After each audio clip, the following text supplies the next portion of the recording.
For the last week, I've been living with Apple's new iPad Pro, and there are two thoughts I haven't been able to shake. The first is that this might be Apple's best portable computer ever.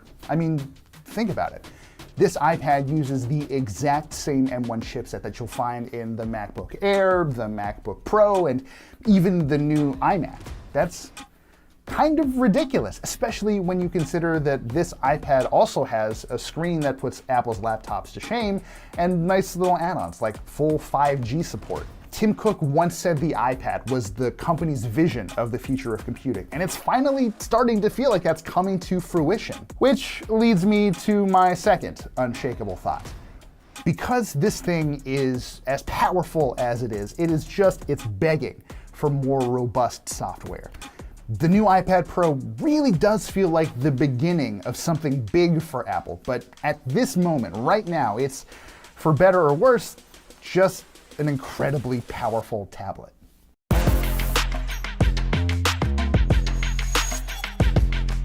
As usual, Apple sent us one of its tricked out models. This is the 12.9-inch iPad Pro with 1 terabyte of storage and a 5G radio.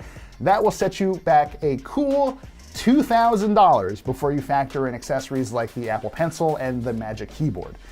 You don't need me to tell you that you could buy a really nice laptop for less than that, but it is worth noting that if you want to sort of tiptoe into the iPad Pro experience, the standard 11-inch model without Apple's new Retina XDR display can be had for about $800.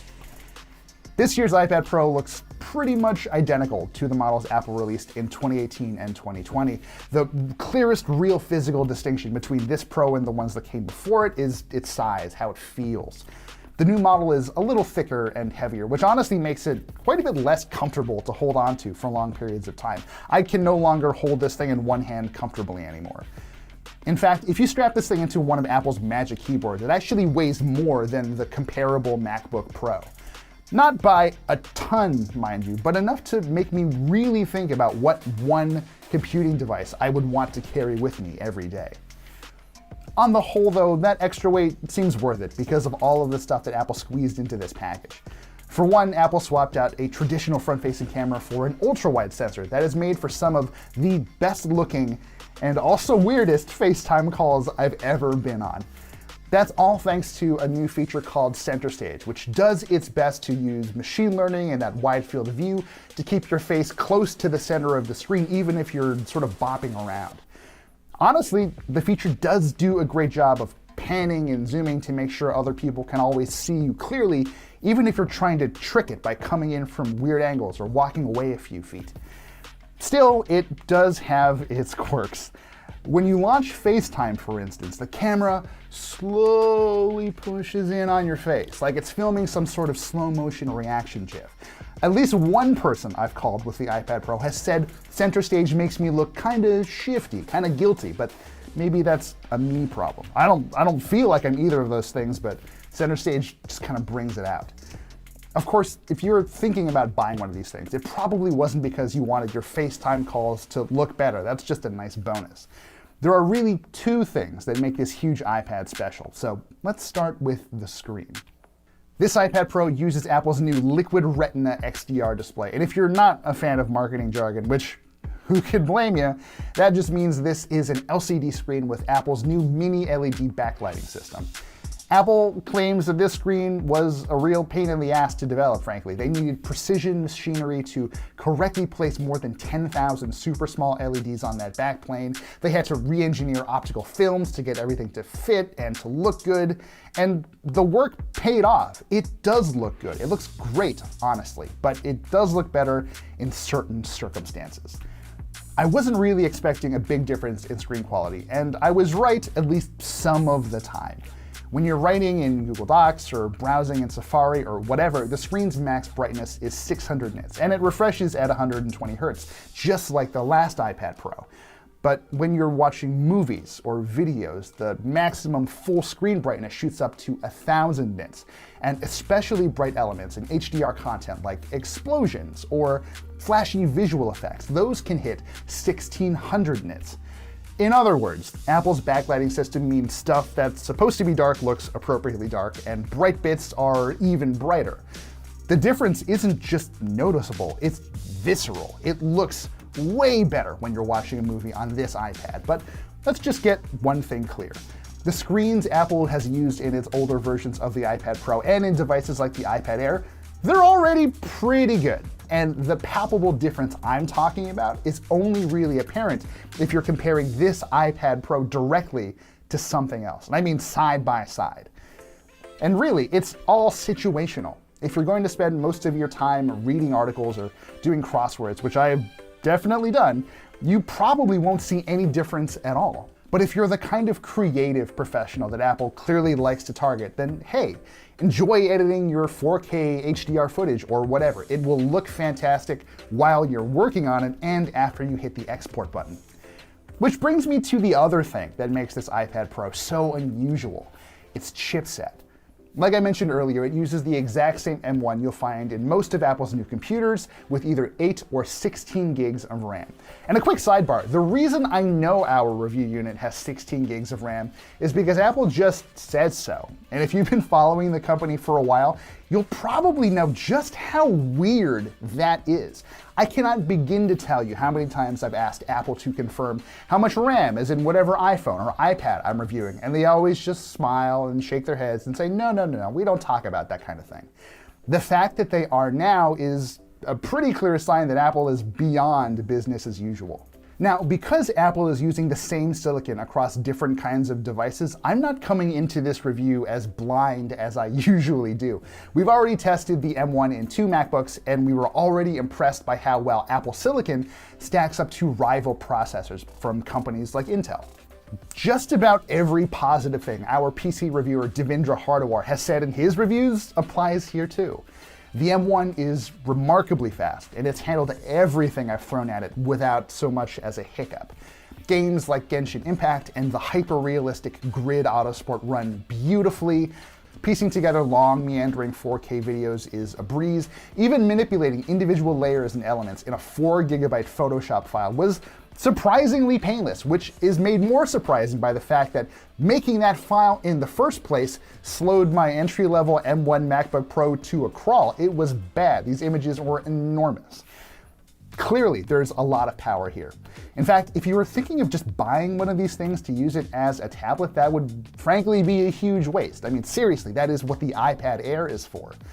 This might be the first iPad Pro ever where you really have to be some sort of creative professional to really get the most out of it. And even then, I'm still not convinced you'd see a huge difference in most cases. To test the iPad Pro's creative chops, I stitched together multiple 4K video clips from old reviews when I had hair in LumaFusion and exported it. The 2020 iPad Pro finished that feat in 14 minutes and 20 seconds. Meanwhile, the new M1 in the 2020 iPad Pro completed the test in 14 minutes and 12 seconds. So yeah, not really a huge leap at all. Then I tried a similar test in Adobe's Premiere Rush, but with a twist. Instead of outputting the footage in its native 4K, I exported to 1080p at 30 frames per second. The difference was a little more noticeable this time, but still not dramatic. It took just over 6 minutes for last year's iPad Pro, while the new one pulled it off in 5 minutes and 37 seconds. So yes, the M1 does make the iPad Pro the most powerful tablet we've ever seen the company make, but the extra horsepower just doesn't always feel like a game changer yet. And part of that boils down to software. Developers haven't had time to optimize their apps for the M1 yet, so it'll probably be a little while before we really get a sense of what Apple's new chipset can do inside a high-end tablet. That goes for Apple's developers too. It took them years, but iPads have finally become more than just giant iPhones. Multitasking has gotten a lot better. Mouse and trackpad support is now standard. Safari mostly acts like a desktop-grade browser. That's a lot of progress. But a machine this powerful demands even more progress from Apple software. A lot of people are talking about how a tablet like this needs some version of macOS. And yeah, I agree, in theory, that would be nice. But let's be real, Apple probably isn't going to do that anytime soon. The underlying architecture might make that possible, but none of my conversations with Apple have ever indicated that's what they actually want. That's fine by me. There's plenty of room to make iPadOS shine on its own terms. True multi-window multitasking would be a great start and totally doable on this hardware. And you know what else would be nice? Wider support for professional video formats. That would be a huge deal for the creative pros Apple really likes selling stuff to. This is, by the way, a good moment to mention that this iPad Pro supports Thunderbolt, so you can connect it to really nice external displays like the ones I don't have, and you can transfer data more quickly between compatible devices. But again, Apple's software sort of gets in the way.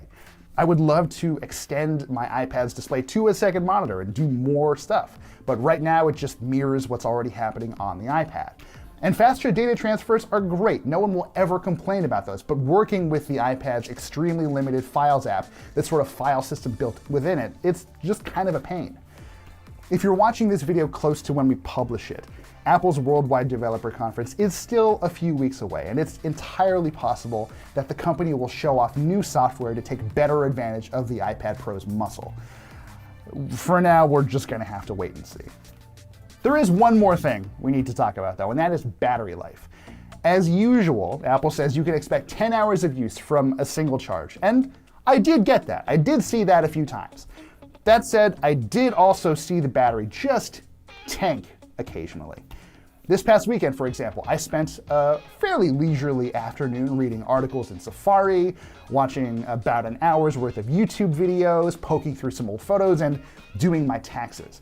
Apart from blitzing through TurboTax, that's about as standard as tablet use gets.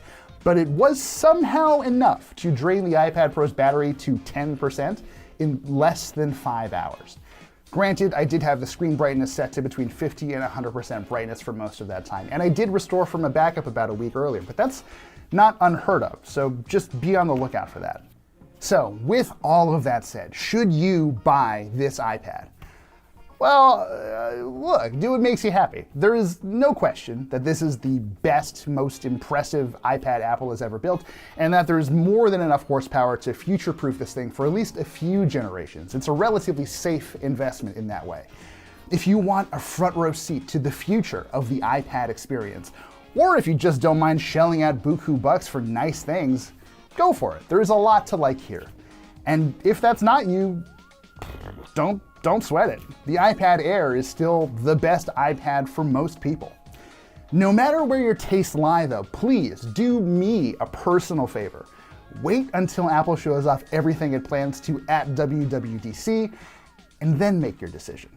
And that is our look at Apple's 2020 iPad Pro with the M1, with 5G, with Liquid Retina, whatever. It's a lot. I've really enjoyed using this thing, and I think a lot of you might too. If you have thoughts about how we handled this review on the iPad itself, or predictions for that matter about what we'll see at WWDC for this iPad, please, we'd love to see it down in the comments below. As always, we really appreciate your support. Thank you so much for watching, and we'll see you next time.